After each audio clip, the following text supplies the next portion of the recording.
Welcome to the Deep Dive. Today, we're jumping into a landscape that has, well, it's always seemed to demand some kind of sacrifice.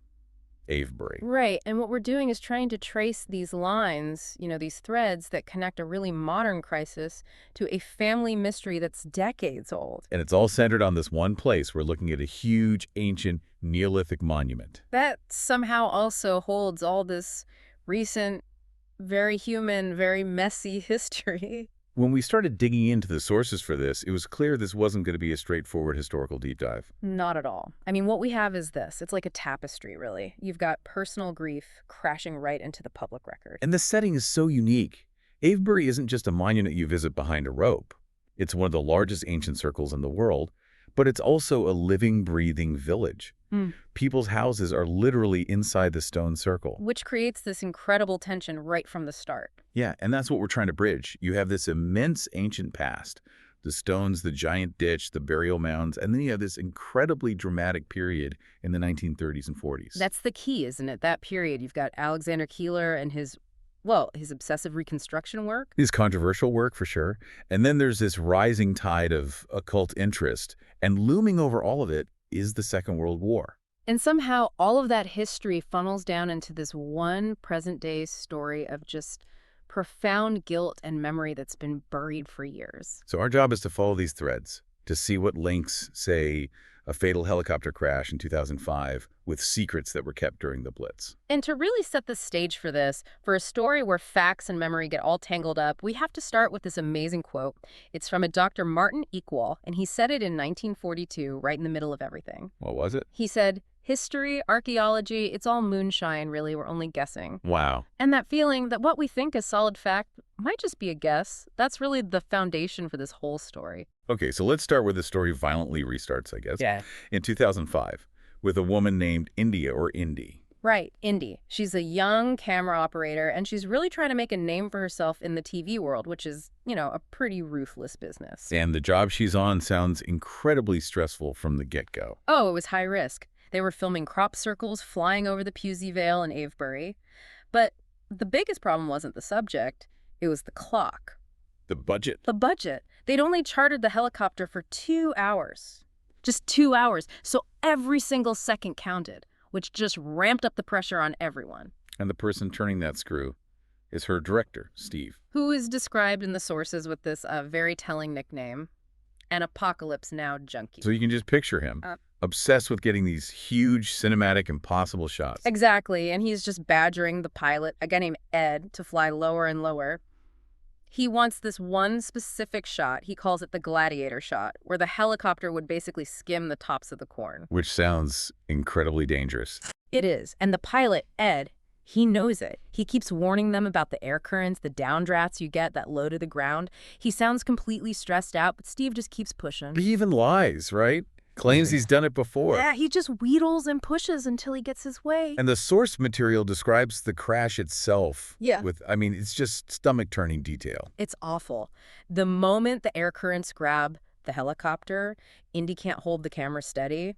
The bungee cords stabilizing it are just bouncing all over the place. And the helicopter starts to slew sideways. Yeah. The description is like a dragonfly with a torn wing. Chilling. And the impact is immediate and fatal. For Steve. He wasn't wearing his seatbelt.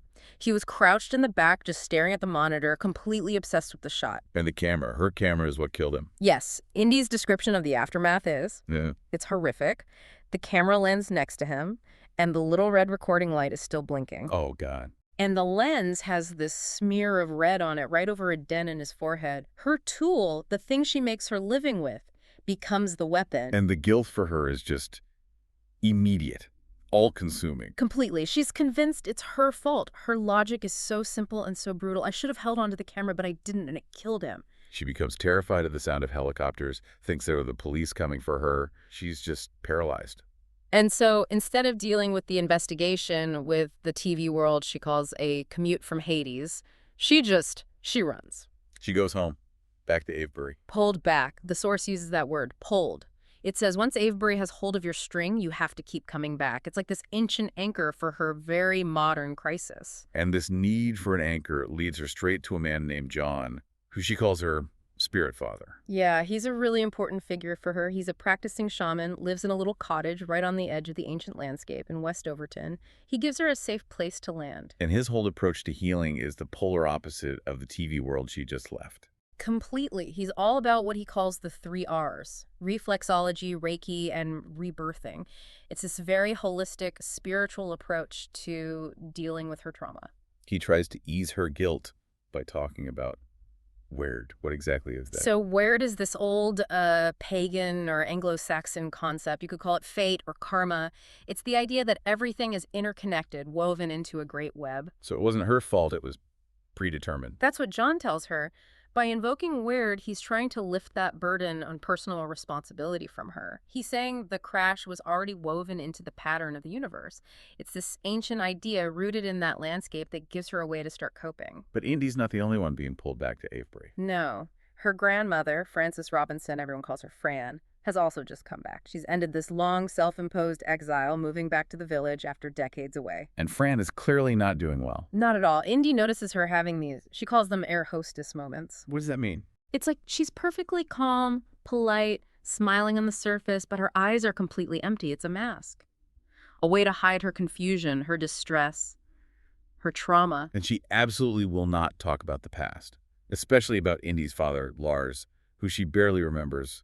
Just some Icelandic backpacker. The past is a locked box for Fran, but then a piece of it slips out, almost by accident. She mentions a headstone. Right, in the churchyard at Yatesbury, for a man named Davy Ferguson, who was killed in August 1942. And Indy, who is now hyper-aware of dates and details after the crash, she immediately does the math. She does, and she realizes her own mother, Margaret, was born in October of 1945. 3 years after Davy Ferguson died. Exactly, so he couldn't possibly be her grandfather. And that's the first major crack, the first sign that the family story is built on a necessary lie. A huge lie. And to understand that lie, you have to go back. You have to go back to the man who literally tore down Fran's childhood home, Alexander Keiller.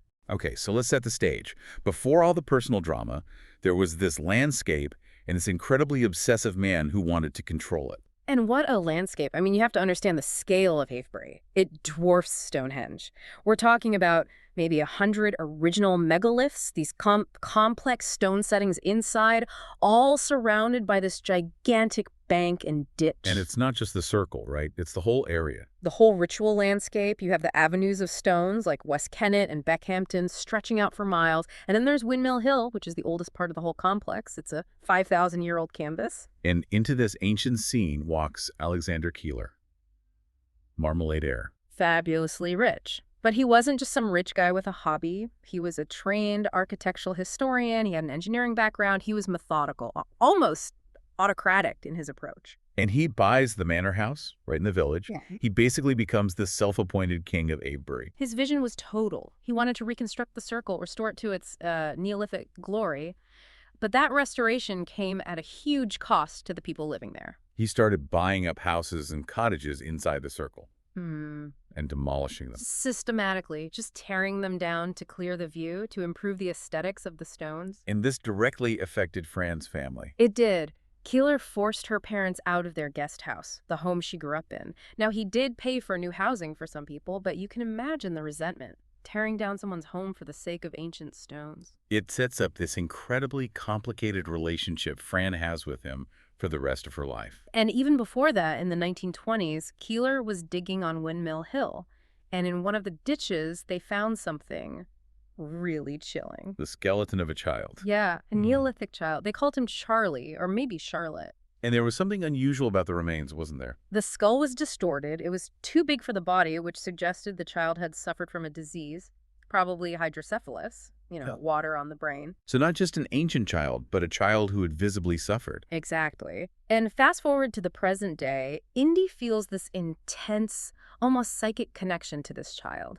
She imagines Charlie running through the grass. It's another one of these ghosts that haunts the landscape. Which brings us to 1938. Fran is 18, and she needs a job. Desperately. Her family home is about to be demolished, so she gets a secretarial job at the manor working for Keiller's team. And she gets it by lying. Total bluff.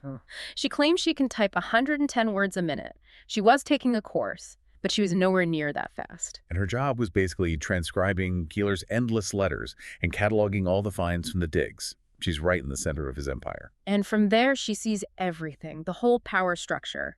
Keiller himself, who she describes as tall and imposing, his loyal foreman, and the young archaeologists. Including a focused Stuart Piggott and a very different character, Donald Cromley. Right. Handsome, charismatic, and as we find out, deeply dangerous Donald Cromley. But before we get to him, there's the whole atmosphere at the manor.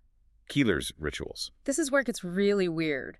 Was it genuine occult belief, or was it just, high society theatrics? It seems like a mix. Fran described these formal dinners that would just morph into ceremonies in the garden. Guests carrying white tapers, all very solemn. It really blurs the line between a dinner party and something much darker. And at the center of it all is this one specific, very strange object. The white chalk pizzle, Right. That's what they called it. It was a small carved chalk phallus, a Neolithic relic. And Keiller would carry it, cradle it during these rituals. It speaks to his interest in fertility rites, in magic, all the stuff that was fashionable in the 20s and 30s with people like Aleister Crowley. But it's hard to square that with the idea that he was just a rationalist, as Iqbal later claims. I mean, there's a huge power dynamic at play here. You're absolutely right to question that. He exerted total control. And his interest in Fran, it went way beyond her secretarial skills. He gives her a nickname, Heartbreaker, after seeing some of her drawings. And Fran describes how she felt like a shy little thing around him. She was so conscious of his height, the spicy smell of his hair oil when he'd lean over her shoulder in the map room. It was constant low-level harassment. And that tension wasn't just flirtatious, it was possessive, especially when it came to her art. Which brings us to the barber surgeon. This was a huge discovery in the summer of 38. They found a skeleton from the 13th century crushed under one of the megaliths Keiller was trying to put back up. And a theory was he was a traveling surgeon or tailor who got trapped when the stone fell. That was Keiller's preferred narrative, and he commissions Fran to draw the scene. But he doesn't want her to draw the skeleton. He wants her to draw the man alive. Yes, leg pinned under the stone, eyes pleading for help. He becomes obsessed with this drawing, so possessive that he tears another drawing she did of Davy Ferguson right out of her sketchbook and keeps it. He saw her and her talent as just another artifact to be collected and controlled. Exactly. And this whole volatile, tense atmosphere finally just explodes during a picnic at the West Kennet Longborough. This is where Keiller's mistress, Doris Chapman, confronts him. Publicly, loudly, she accuses him of sleeping with Fran. And he denies it, violently. But the damage is done. He sends Fran home, though he does apologize to her for the scene. It just shows how close she was to the center of all his chaos. But the real violence, the lasting trauma, it didn't come from Keiller, it came from Donald Cromley. The handsome archaeologist. He was constantly after her, flirting, cornering her, promising to initiate her. All the while, he's planning something. He tells her he's saving the moment for the equinox. And the assault itself is just horrific. He uses her mother against her. He threatens her mother's well-being to make sure Fran complies, to make sure she stays silent. He forces her into this formal ritual. And there were two men. Yes, dressed in dark robes, wearing these awful black leather masks. She describes them as insect king masks with a blank insect gaze. And the whole thing happens during an air raid, so the sound of the sirens is mixing with the anti-aircraft guns. It's this surreal, nightmarish scene. And her description of the physical violation is so blunt. Long, groupy fingers and the hard, pokey bits. And crucially, she decides she has to stay silent. Her mother is already sick, and Fran is convinced that if she tells her, the shock will kill her. So that secret becomes the foundation of her entire life. This protective lie. It does. But then Keiller does something that's confusingly protective. At a Samhain party later on, a drunk Donald Cromley does something truly sacrilegious. He gets Charlie's skull, the Neolithic child. Yeah, and he brings it into a ritual with Keller's statue of the god Pan. And Keiller is absolutely furious. He goes ballistic, smashes a glass, calls it a horrible parody, and then he shows Fran this unexpected gentleness. He wraps his jacket around her, walks her outside, and carefully places the child's skull on a bench. He protected the dignity of this 5,000-year-old child. It must have been so confusing for her. This flawed, controlling man showing this moment of grace. But the consequences of Cromley's violence were immediate. Fran was pregnant. From the assault. The sources suggest it was Cromley, or maybe his uncle who was also involved. And this forces her into this tragic final act with Davy Ferguson, the kind RAF navigator who was in love with her. Davy seems like just a genuinely good man, but he's under this immense strain from the war. He's flying night fighter missions, he's exhausted, he's carrying the guilt of losing crews all the time, but he's completely devoted to Fran. So devoted that he shows her a top-secret military installation. A starfish site, one of the decoy fire sites near Barbary. Let's just pause on that. These starfish sites were an incredible piece of strategic deception. They were illusions, just massive, carefully arranged patterns of oil drums and fire baskets, designed to look like a burning city or factory from the air. So they would lure German bombers away from the real targets like the railway works in Swindon. Exactly. They were saving thousands of lives through a lie. A perfect metaphor for what Fran was doing. And that night, her personal why collides with the military one. It does. The decoy fires suddenly ignite while they're there. Fran panics. They're trapped inside this maze of fire. And Davy, who is already on the safe side, runs back through the flames to save her. He literally walks through fire for her. A genuine hero. But by June of 1942, Fran is more than 4 months pregnant, and she has to make an impossible choice. She breaks up with him. She tells him she can't love him the way he loves her. She lets him believe she's met someone else. She does it to protect him from the truth of the rape, from the pregnancy. And his reaction is just heartbreaking. I've been stupid about you, Fran. He just accepts it. And 2 months later, in August 1942, that lie becomes permanent. Davy's Wellington bomber crashes. It crash lands at a place called Easton Down, tragically close to one of the very decoy sites he was sworn to protect. And Fran is left alone, pregnant by her rapist, and carrying the guilt of pushing away the one man who truly loved her. And that secret, that immense, layered tragedy, is what Indy starts to uncover, without even knowing it, when she returns to Avebury. The landscape itself seems to be holding on to all these secrets, just waiting. So let's jump back to 2005. Indy's working on this TV documentary about Keiller, which forces Fran's past right to the surface. And the presenter of the documentary is Martin Eckwall, the same guy who said history was moonshine. And what's his take on Keiller's occult interests? Eckwall basically tries to downplay it. He argues Keiller was a rationalist, a man of science, that his interest in magic was purely academic, just a fashionable hobby. He dismisses the idea of him being some beast of Avebury. It sounds a bit like historical revisionism, cleaning up the great man's legacy. It does. And meanwhile, Indy and Ed, the pilot from the crash, who's now working with the National Trust, they find new disturbances in the landscape. The Nighthawks. Yeah, illegal metal detectorists digging holes all over Windmill Hill, plundering artifacts. Martin calls them dung beetles. This physical breaking on the ground mirrors the psychological digging that's happening. But it leads them to a real discovery, right? A deep hole under some beech trees that looks like a new, undiscovered archaeological feature. A place Keiller might have missed. And this spot, this new dig, becomes the focal point for all the drama that's about to unfold. Because this is where Indy's own buried trauma finally comes to light. The career crisis of 2005 was just the trigger. The real trauma is from her childhood on the festival circuit, specifically the summer of 1989 at a place called Tullamac. That was the last summer she lived with her mother, Meg, and John, and a boy she played with named Keir. Living in a leaky old van, and the camp was attacked. By thugs. Heavy gentlemen. It was some kind of deal with party organizers that went bad. And the violence was horrific. Indy saw her mother's van set on fire, and in the chaos, Keir's father, Mick, was killed. But then the real, true source of Indy's guilt comes flooding back. The guilt that the helicopter crash was just a stand-in for. She realizes she was responsible. A boy named Rizla had threatened her, quoted some biblical curse against pagans at her, and she was terrified. And she told him where the secret party location was. Which led the attackers right to them. Which led directly to Mick's death. She's been carrying the guilt of killing Keir's dad her entire life. And just as she's processing this, Fran is attacked. Violently. At home. She ends up with a fractured wrist, bad bruising, and the police immediately suspect the wrong person. They suspect John, her spirit father. Yeah, D.I. Jennings, the investigator, dismisses it as a domestic issue. He's heard about Fran having screaming fits at the day center, thinks John has a temper. They're completely on the wrong track. And Fran's house keys are missing. Which is a crucial detail. This wasn't random. And then the net just tightens. Indy realizes that Bryn, this pagan camper she'd recently met, is actually Keir, the boy from Tullamac, the boy whose father died because of her. And he's just been arrested for assaulting his own mother. The cycle of violence is just Relentless. And it all climaxes in this terrifying confrontation. Keir corners Indy and drags her to that new excavation site on Windmill Hill. To the place where they just put a new stone back up. He's completely convinced she is the goddess who killed his dad. It's this strange mix of festival spirituality and pure trauma-fueled rage. And he's going to punish her by recreating the fate of the barber surgeon. He ties her up and tries to topple the megalith onto her. It's this incredibly symbolic moment.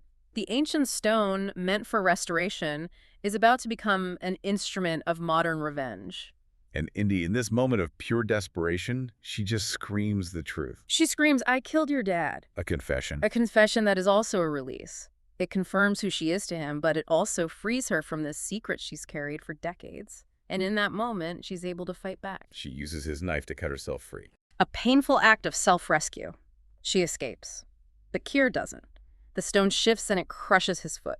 The landscape itself delivers a kind of brutal, physical justice. So when you pull back and look at all the pieces, it's just this incredible, tangled web of trauma. All interconnected. Let's just trace it. The story starts with Fran's assault by Cromley, which leads to her daughter, Margaret's birth. Margaret then marries Mick. They have Keir. Mick dies at Tullamac because a young Indy, Margaret's other child, revealed the location. So Keir's trauma is directly, if accidentally, caused by his half-sister Indy. And his father, Mick, was his mother Margaret's ex-husband. And it's only after this final violent confrontation that Fran is finally able to tell the truth.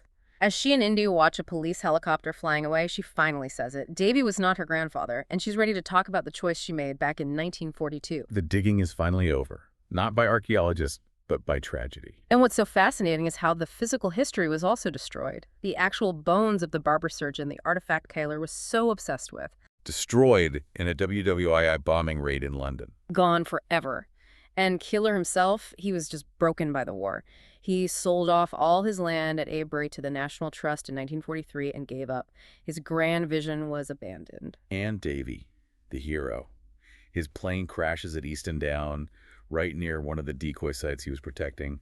The landscape of deception literally swallowed him. So in the present day, the official inquiries are still grinding on. The inquest for Steve's death is ongoing. Ed, the pilot, is trying to hold on to his license. Fran is recovering, but her memory of her own attack is gone, which means the charges against Keir for that assault are dropped.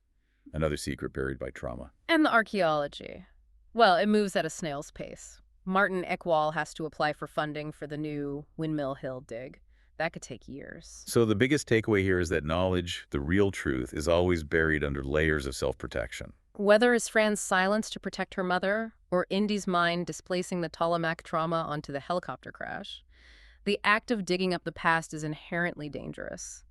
You don't just find artifacts, you find catastrophe. It's amazing. We started with what looked like a career crisis over crop circles and ended up uncovering 5,000 years of ritual, 1930s high society drama, and the chaos of the Second World War. All held within this one small patch of England. And while we know so much now about Keiller and Fran and Cromley, there's still that one ghost out on the landscape. Davy Ferguson's final resting place at Easton Down. Which brings us to a final, really provocative thought. The source mentions that Keiller's executors threw away anything in his archives that wasn't strictly relevant to the archaeology. Just think about that, the institutional deletion of the human story. So if archaeologists, or even Nighthawks, did find the crash site of Davy's Wellington bomber today, what story would they find? Exactly. Would they just catalog the twisted metal, the engine parts, or would they, and would the official keepers of history, be ready for the personal truth buried there? The love, the lie, the sacrifice. A really unsettling question about what history actually is. Thank you for joining us for this deep dive into the secrets and the ghosts of Avebury.